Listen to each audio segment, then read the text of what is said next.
Ever catch yourself in the C-suite, checking all the boxes, hitting every target, yet feeling completely disconnected from why you started this journey? You're leading with precision, but not with purpose. And that disconnect, it's not only costing you fulfillment, it's costing you the kind of magnetic leadership that transforms organizations.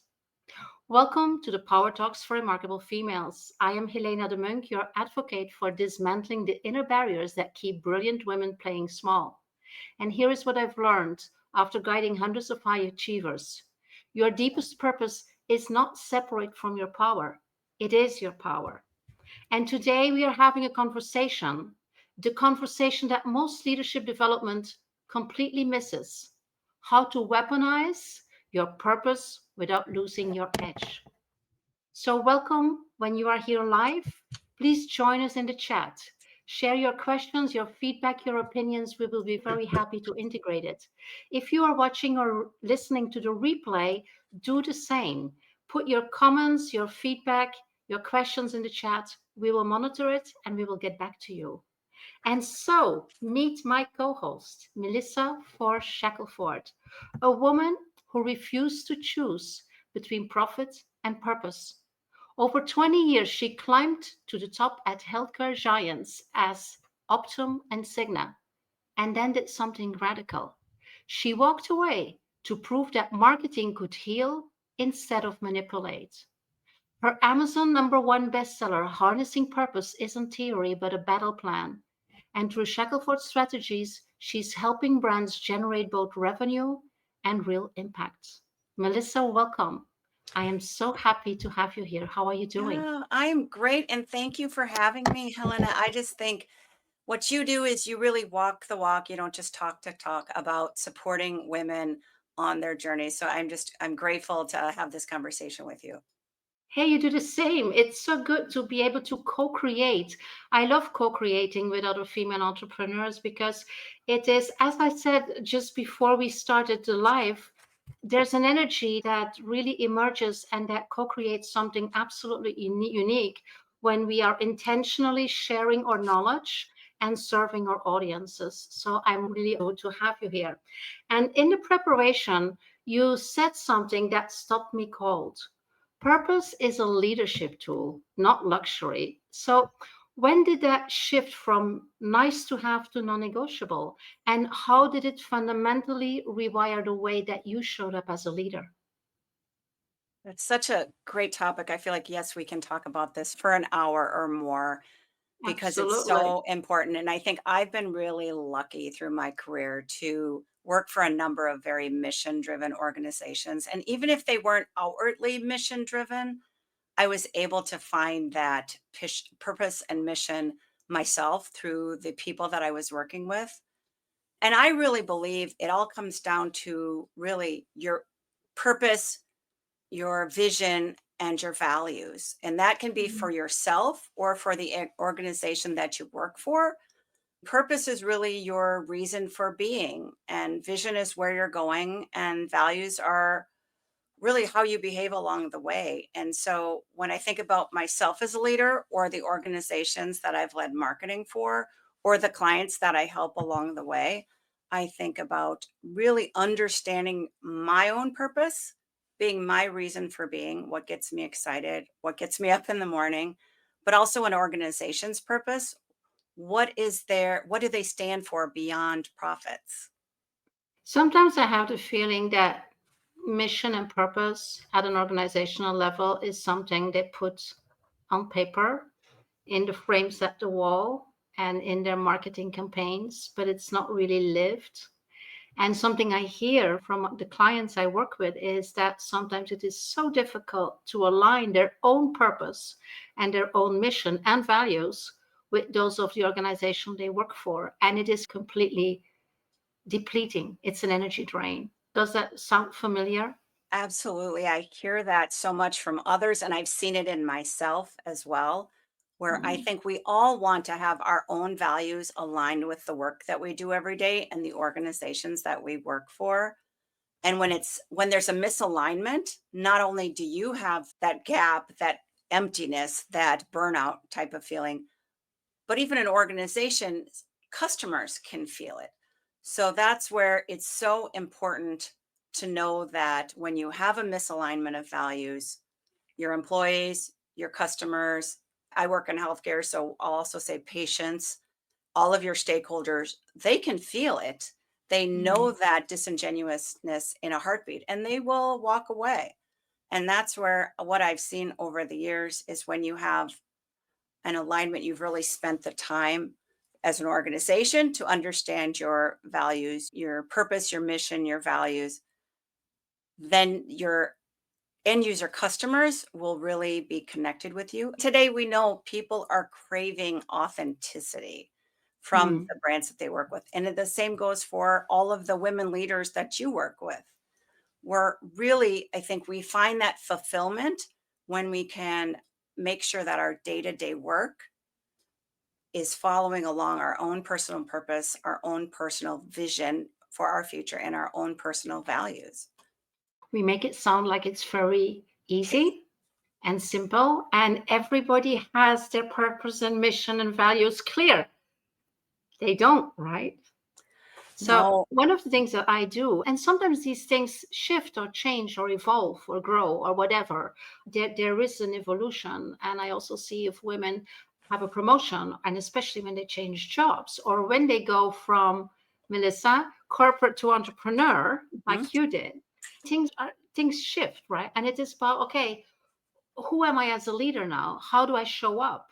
What's what is it that I want to achieve in my new role? And how am I going to give that narrative? How am I going to show up not only physically in action, in goal setting, in decision making, but also in the storytelling so people understand what it is about. And you can create your allies and your stakeholders' fundaments in order to go with you, which is what we want to do as leaders. So, where did you begin? And I would love to hear your, if you don't mind, your personal story when you stepped out of corporate and when you started your own business. How did you rework that purpose and your mission? And first of all, I love that you focus on that with the women you work with, because I think Mm. that's really the springboard for a lot of personal growth and really great leadership in the future for these women that you're working with. For myself, I had a number of experiences where I was in situations that didn't align with my personal values.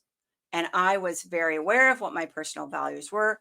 I believe in certain things as a leader and how I should treat my employees, how I should support my employees. And what I'd done, because I'm a marketing and a growth person. And so I'd had a little bit of a side hustle for a while. And I'd had some people, amazing people in my network who had supported me and suggested that I could and should go off on my own. And I just wasn't quite ready to make it more than a side hustle. And finally, what I learned just through my own personal, like I said, my personal experience, seeing that my own personal values weren't aligning with my organization or the work that I was doing, I just felt that the universe, as well as my network, was telling me I could do the side hustle full time. And that's really how it's worked out for me. I know not everybody is able to vote with their feet and go off on their own or go to another organization or another situation. So I'm very grateful and fortunate in that I had that opportunity and that I had a network that was very supportive of me. People in my network I never dreamed would be mentors. Some of them might not believe that they're my mentors, but they're absolutely, so many people in my network have shared their expertise, their intelligence, their experience. And I'm truly grateful for that. And as you mentioned before, some of the women that you work with on their leadership journeys, that's one thing I think everyone should start with, not only understanding what your personal values are, but building that network or your personal board of directors, if you will. I have so many people in my life that I can go to and bounce ideas off of and really learn from. And that's for me is it just been so important on this journey to me, having that sort of personal board of directors, whether they know it or not. Some of them know they're absolutely my formal mentors. And some of them I think would be surprised if I said that. I guess you say that purpose is a strategic tool for your leadership and your leadership growth. I believe, and I'm sure that you also, because of what you say, your network is also a strategic tool. And especially women are a little bit uncomfortable with that because for them, networking, it's building relationships. But the moment that you are talking about activating that network, really making it also a strategic tool for your career growth and your leadership growth, is I don't know if I can do that. I don't know if I can bother people. I don't know if, I don't know. I feel reluctant. And it's very interesting because a lot of people are absolutely so happy to help you and to support you and to sponsor you. Exactly. And that was one Yeah. of the things I learned from you the first time you and I met was that you have this amazing network and it's not new. It's something you've been cultivating for many years. And I feel Mm, like that's the same for me. I honestly, at certain points early in my career, didn't realize that I was building this network that I had this amazing asset of mm. just wonderful people that have supported me along the way and challenged me along the way. But that Yeah. really is an amazing asset that I have. Beyond that, when you mentioned about activating your network and sometimes women's hesitation there, I think I always remind women when I suggest or I offer them new business or I offer them leads or opportunities, or they do the same for me. What I tell them is this is what the men have been doing for years on the golf course, in the boardroom, out for drinks. They've been doing this for years. How do Mm. men get on boards that they're on? It's a golf buddy, it's a fraternity brother, it's something like that. And that should be the same for women. When women really get that, it's amazing because then we can start to encourage others and I Mhm. can't tell you, I'm surprised when women are surprised by the fact that we could and should leverage our own networks. Yeah. Absolutely. And you were talking about mentorship. I would like to go one step further, and that is sponsorship, Yeah. which is different. A mentor tells you what he knows or what she knows and gives advice. A sponsor is opening doors for you. It's really actively connecting you with people that might help you and that might be putting you on a different path or on helping you with your next step. Sponsorship is very important, and that is something that is absolutely I would say underappreciated or even maybe not known with a lot of women. I'm also setting up in October, I'm setting up a mastermind for for female corporate executives. And there again, it is about supporting and sponsoring each other and activating the collective intelligence and the collective wisdom and really be there, show up not only for yourself, but for each other. And I think that we have that in us as caring beings. And yet, if we are looking how to activate that in a professional context, it's I don't know. And it's like you say, men do that in a different way, but they do that. They are opening doors in I mean, from the golf court or from the padel or from Hmm. whatever activity that they regularly have. That is, and although as women we have historically been used to sit together and to work together, but it's like in our DNA, it never entered the activation process. So I hope with this we have put a little bit of that energy into the universe. We can Yeah. start to encourage women to really sponsor other women.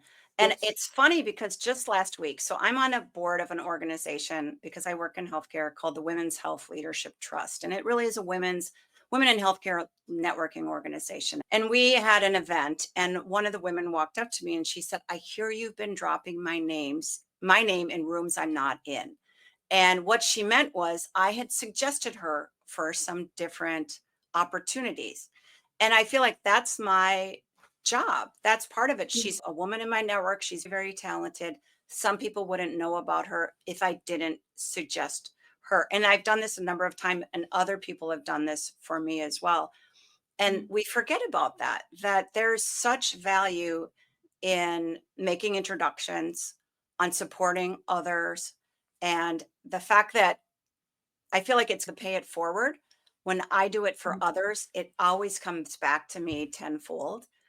And I just appreciate that you also made the distinction between mentorship and sponsorship, because I think the research shows that women are over mentored and not sponsored enough, particularly in Exactly. the corporate environment and And that's really, it's unfortunate, but I feel, and I don't know your experience or the women you work with, their experience, I feel like the tide is starting to change because I feel like I'm having these conversations with women more and more that Yeah. they're name dropping key people and that Mm. they're becoming supporters, whether it's in the corporate environment or externally. So is that this what you're starting to see, that it's starting to change? Yes, absolutely. And it's also because it's a topic. I'm preparing an article about that, about sponsorship. I see a lot of people talking about that, writing about it. So it's becoming more a common knowledge and a common practice. And it's becoming also more accepted that we can do that, that we are like not overplaying our hands by doing that, or even by asking somebody to do that, because that's even different. Yeah, I would say more difficult. It isn't, but it's how we perceive it. A lot of those Yeah. things are perception.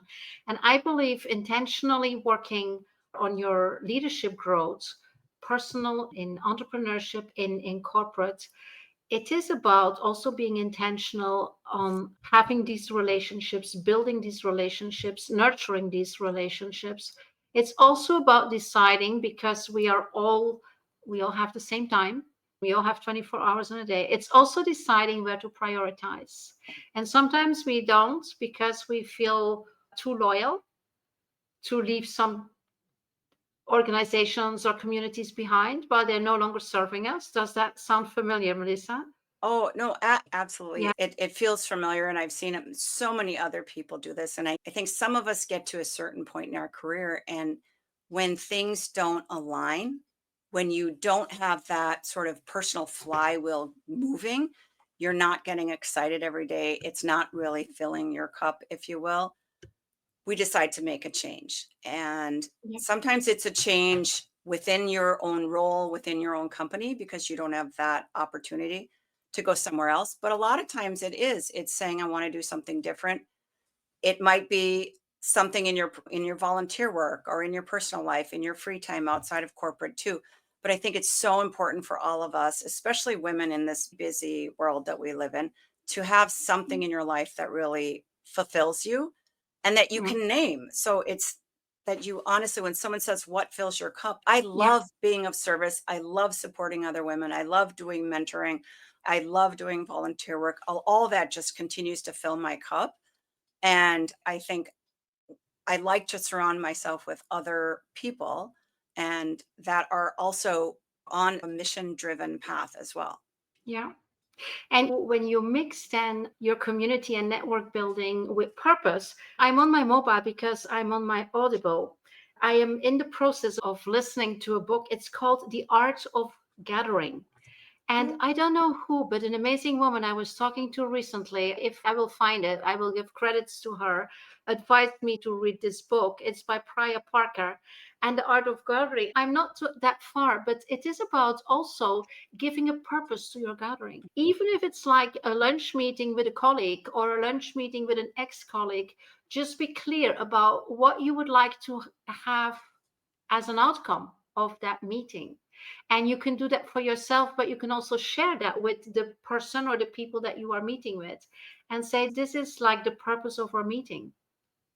and And then basically you are already setting some expectations, but you're also already framing some things in that conversation that makes it easier for you also to ask for support, to ask for sponsorship, to ask for introductions, things like that. So you can set that up also with a purpose, you don't have right? to be afraid to ask. And that's also how a lot of women get sponsorship, by being clear and not being afraid to take that risk and ask for it. Another great book on kind of the sponsorship topic is by Jamie Tynan, called Inclusive Sponsorship. And that talks about it from both sides, from being sponsored as well as sponsoring women and other Mm, underserved communities. I think it's another great book. Inclusive mm. Sponsorship is the name. If listeners would be interested in that as a topic, I think for us to be real clear on what we want and what we need and be able to make that ask. I know for years I was just too hesitant to do that, to say, would you give me a reference? Would you do this? Would you do that? But for me, it's a lot easier when I ask someone, what can I do for you? And then it always comes back, what can I do for you? Yes. And I need to Yeah. be clear. And if I'm very clear on what my values are, what my purpose is, what my desire is, what I'm working on, it's so much easier for other people to support us. And that's where I love that you're bringing up that whole conversation, because a lot of it is where historically women haven't been there to ask. Yeah. Let's go back to purpose. How can you feel or see that you don't have your purpose clear or that you have lost it? Are there certain things that you have discovered in that area?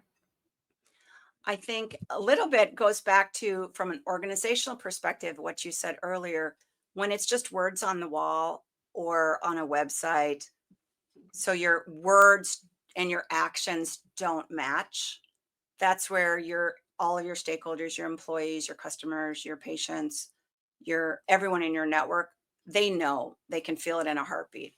And same with Mm. you as a leader, the people that are following you because they feel that resonance between your values and what you say and what you do. And it's like I mentioned to you when we first started this call, I really feel like everything I see from you, you support women in what you say, but you support women in what you do, and you walk the walk. You don't just talk the talk. I think for leaders, sometimes we can't see it on ourselves, but we can always see it in others when there's a misalignment of those values. And honestly, we see it in the news a lot from corporations that say one thing and do another one. And customers see that, employees see that. And I work in healthcare where there is just a healthcare kind of crisis in this country. There's worker shortages. It's difficult to hire nurses and nursing assistants and everybody in healthcare.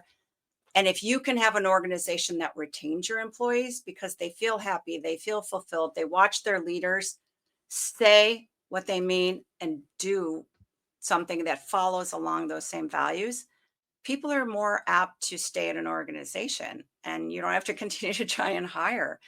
It's just something that, for me, always when I worked in corporations and I'd see my leaders do things that didn't fit with what they said, it made me question them, and I could feel that misalignment.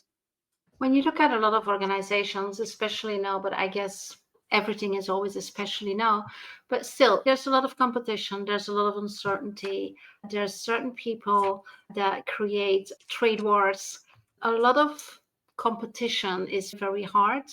Companies struggle, there's people laid off, and sometimes purpose is like not a priority. It is about surviving. It is about the monthly and the quarterly results. It is about the stakeholders at Wall Street or wherever. And there you are. You're a VP or you're a C-suite woman and you have your purpose. And more you feel that you are in this mud of not purpose driven, but I would not even say sometimes not even profit driven, but survival Yeah. politics that can become very quickly, I would say, even toxic, because it is all about competition. It's all about winning. It's ethics and purpose are very bendable in the eyes or in the hearts of some people. And then sometimes also for us it is very difficult to thrive, because it's not for everybody to say, okay, it's not for me anymore, I'm gone, I quit. Quitting is a very courageous act. We have a power talk about that. A couple of months ago we had the art and the courage of quitting, but a lot of us feel like we cannot do that. We have no alternative, we have no backup, we will lose credibility, we will lose our sometimes very linear career track. So then what?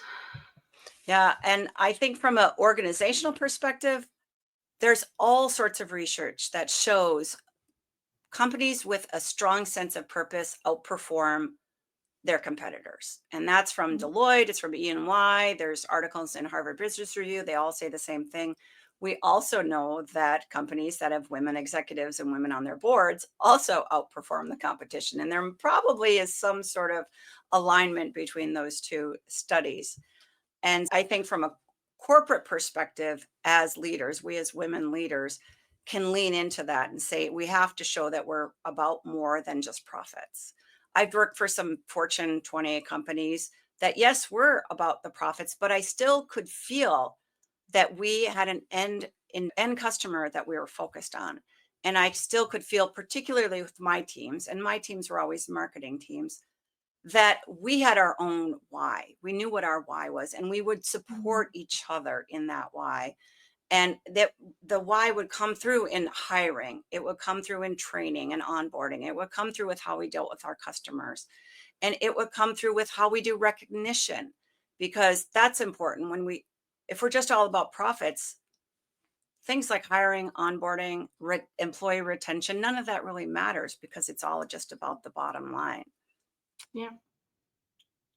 Yeah. And I think another thing to just contemplate as women leaders, we can think about our what we stand for, what we represent, and how do we build trust with those that work for us and build trust with our customers and our Mhm. peers. And I talk about that in the book a lot, but it's something just particularly because I work in healthcare, and trust is such a currency in healthcare, whether Yeah. it's a B2B or B2C or working directly with patients. And you build trust by making sure your message has transparency, it has consistency, but more than anything, it has empathy. And I think Mhm. empathy is something that for me is very closely tied to purpose. And empathy is what makes a great leader. And empathy with our customers is what allows us to build these really meaningful long-term relationships with our Mhm. customers. So that transparency, the consistency, but most importantly, having that empathy. And I think we as women leaders, some of that comes very naturally to us. And that's why often our companies led by women outperform their competition. Yeah. Yeah, absolutely. I think there's a lot of research pointing that out. And then again, when you look at reality, there's very few women leaders in C-suite, a little bit more at VP level. But even then, if you look at the strategic decision-making roles and disciplines, it's even, I would say, worse, right? You see a lot of women in HR, in customer service, in marketing, although I would say marketing should be very strategic in organizations. And so there's two things here, because you are this marketing specialist. So it's in your DNA. It's in your DNA to have or develop the language. It's in your DNA to understand how to translate purpose from something conceptual to something heartfelt that organization, team, stakeholders, customers, patients can feel. A lot of us don't have that in our DNA. And it makes it very complicated, especially if you are working in organizations where this direct relationship with in an empathic way with the customer or with an end customer is not there. Or when you are in a role where that is it's very difficult to connect with. For example, finance. If Mhm. you are the CFO, I can imagine several ways to develop a purpose in finance, but still I see that there's, for example, a lot of struggle. Like, how can we have this purpose connected with, yeah, with the complete organization? Does that make sense, Yes, Melissa? absolutely. And I have known some really amazing purpose driven finance leaders. And I think part of it is they're very focused on being ethical. They're focused on being transparent. They're focused on being collaborative. And I feel like empathy is woven through. And so some of those are just great leadership, kind of aspects of great leadership. But even for amazing CFOs, at least that I've worked with, and marketing, sometimes people forget that marketing works very closely with the CFO. Marketing is, I think, two of the most key roles for a marketer are the CFO and the CIO, because marketing is so technical these days. But that CFO is really a partner because marketing is typically a pretty big line item in the budget. And so when Yeah. you can find a CFO, when they're really someone who's aligned with their own personal values, and they bring that transparency, they bring that authenticity, when they bring trust and ethics to what they're doing, as well as empathy to other parts of the organization and collaboration, it works really well. And I think those are the best CEOs that you find. The ones that are off in a corner and very siloed and have no transparency and no collaboration. For me, those aren't the CEOs that are living really a true purpose driven leadership style. And Mhm. oftentimes that those are the CFOs that people aren't following. Yeah. Yeah. I think for the last decades, at least, you can see the CFO is much more business oriented than pure the financial and accounting orientation. They can add value and have impact in many ways in an organization if there's really if they are business and purpose focused.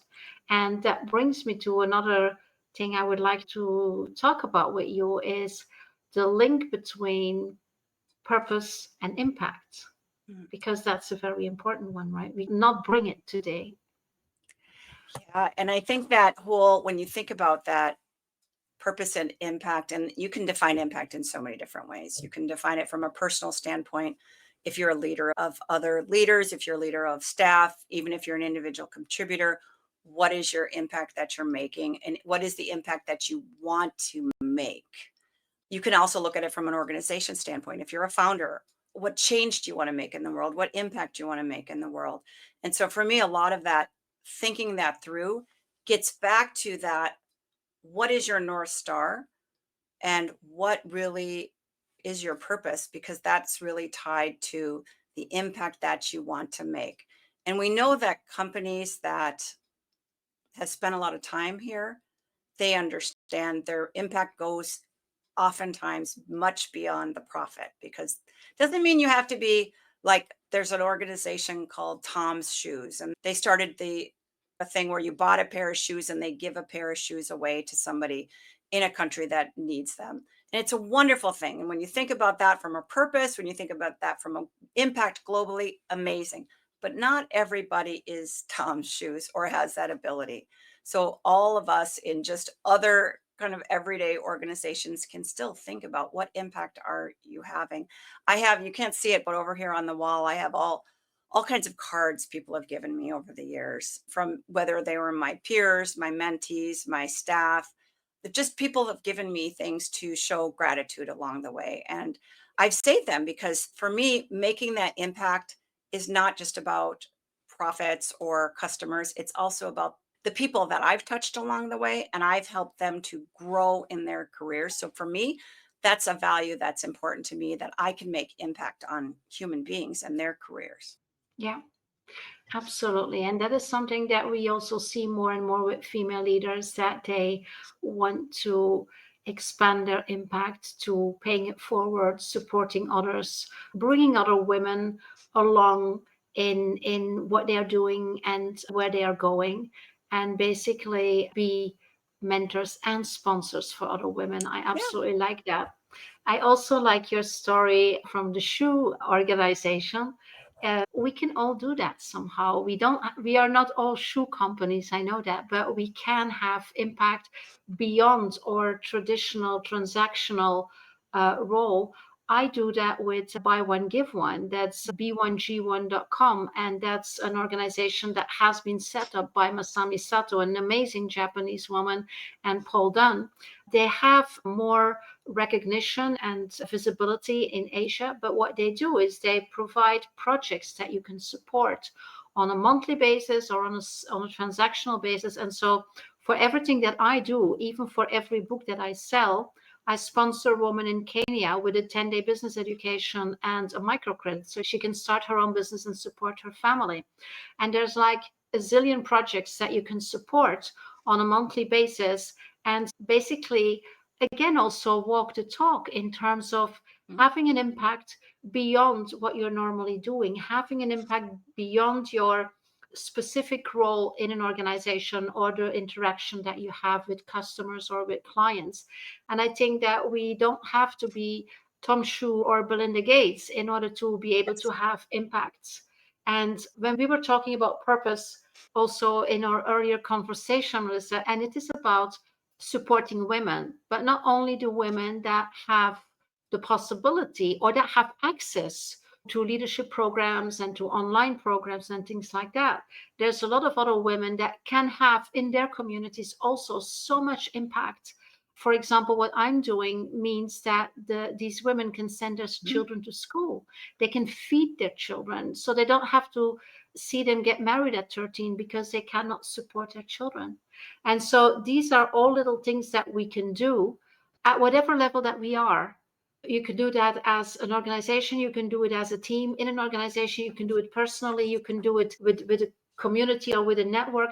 There's so many things that we can do in order to basically expand our purpose beyond what is visible in our world. I know I love that. I just I think could that go on like that for a long time. I I won't. love that about you. I think that is so important. I think that I wrote down that organization, so I would like to look into it, and hopefully a Mm, lot of the listeners would too, because I think we all want to pay it forward in some way. We're people watching this are also like me, very fortunate. And so that's where for me it's been very important to give back. And I'm part of a number of different organizations where I have that opportunity to either be a formal mentor, to be an informal mentor, to drop someone's name in a room that they're not in, to give people access or answer questions, just like people do for me. And for me, again, it's really filling my cup because I understand that for me, it's just a transformative force in my life. And as a mm, marketer, I know the same works in having that business be a transformative force by pulling in purpose and living authentically with their values. Customers understand that. And we're hearing so much buzz about that today with Gen Z, that Gen Z wants to make sure the brands that they work with align with their values. But I would say it goes beyond Gen Z. I think all of us want to work with and work for organizations that we have an alignment of values. You know, mm. what you're talking about, you again, you walk the walk, you don't just talk the talk about supporting women and supporting others. And I aspire to be like that. I absolutely aspire to be like that. Yeah, we can. It is about formulating your intentions and setting priorities and then just going to action. And I have to say that having conversations with women like you and with female entrepreneurs and female executives and talking about these things, so bringing conversations to a different layer and a different level, it opens up because you get inspired, you get encouraged, you get ideas, you start doing things together. I think it is so important to share our purpose and share our mission. And for that, it's about having that clear. And sometimes I do retreats here on my mountain in Andalusia, where women sometimes come 4 or 5 days just to work on their mission. And because they have it in their head, they have a concept, but it's okay. Know what? I think I know, but it is about how to embody that, right? It's not about having it intellectually. It is about knowing as a wisdom and being able to talk about that with other people in a compelling way, in an inviting way. And so it is about finding the language in the narrative. And you find that by talking about it, right? By having the conversations and by seeing how it lands and by inviting feedback and integrating that feedback and making it richer and deeper. And I think as women, I would say if you spend time networking, then I invite you to set an intention to go deeper in the network and go to that level instead of talking about how much work you have and how difficult the commute is sometimes and where you go on holidays. Go deeper. What can we be for our teams, for our organizations, for each other, for the world? I would say, there we go again. How can we make this world a better place? Yeah, I say it all the time when I do public speaking or keynotes is marketing also is a force for good. And granted, that means the marketing could be a force for bad, which is probably true, but marketing is a force for good. So me and in my role, I seek out ways to make sure marketing can be a force for good. Beautiful, beautiful. I think we have covered quite a lot of different things here, Melissa. We were talking about networking and how we can leverage them not only into mentorship, but also into sponsorship. We have been talking about the importance of the community. We were talking about aligning purpose, your own purpose and values and mission with that of organizations, and how difficult it sometimes is because we are busy solving problems and making decisions. How difficult it sometimes is to take the time to reflect and say, why am I doing this? Why is this so important for me? What do I want to achieve? What's my legacy? And this episode absolutely is an invitation to do that and to give it language and to share it with other people and to make it richer and deeper and to find that purpose that is energizing and that has an impact that goes beyond. I think that is what I see. What did I miss? Other No, things that no, we were. I think that's all, and I'm so glad we spent quite a bit of time on sponsorship and supporting other women. I think for me, I think for both of us, that's part of our own personal values. And what I do know when I spend time, or people that I work with or in my life spend time on their own personal why, sort of their own North Star, that they really can see that it's a driving force in their life. It gives what they're doing meaning, it gives, ignites their passion, and it Yeah. helps them to achieve more along Mm. their journey. And so I think it's something, yes, I use every day as a marketer to make sure that the organization and the brand are very authentically aligned. But I think all of us, especially your audience of remarkable females, can also use that every day to just bring that meaning to their everyday journey. Yeah, absolutely. Without going into another 45 minutes, which we easily can do, maybe next time, is there anything we missed? Anything that from your point, Melissa, is also worthwhile to bringing here in this context, in this setting? The only thing I would say, just because I am a marketing leader, and I think there's always lessons for women leaders or just leaders in general, that when you align your marketing efforts with your purpose, it really does inspire change and creates those. Oh, and now I'll sound a little bit like a cliche, but it also, where's my book? I have a copy of my book, but it also inspires connection. Oh, you can't really see it, but inspires Yeah, no, connection. And that's really, yeah, it seems like a cliche, but really it does inspire connection, whether that's with your customers, with your staff, or with your stakeholders. And I think that's something that we all have been seeking, particularly in the last few years. We're all seeking that connection. yeah, absolutely. I think that's a very important one and a beautiful one to add here.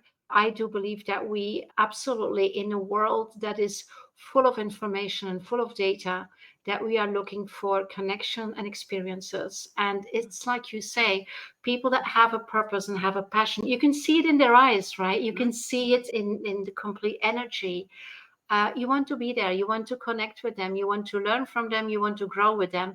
And if you can be that inspiration source, that's such a beautiful thing. And we are here to inspire you also. That's why we do this power talk, especially on purpose. I was so happy, Melissa, when you brought this as a topic.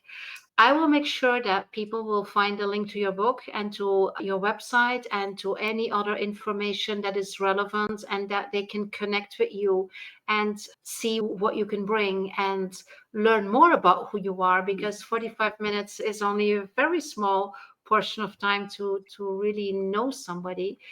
But I know, Melissa Ford Shackelford, that you have been giving your best in terms of your views and your experiences. And I am extremely grateful for that. Thank you so much for sharing that information and for being here on the Power Talks for Remarkable Females.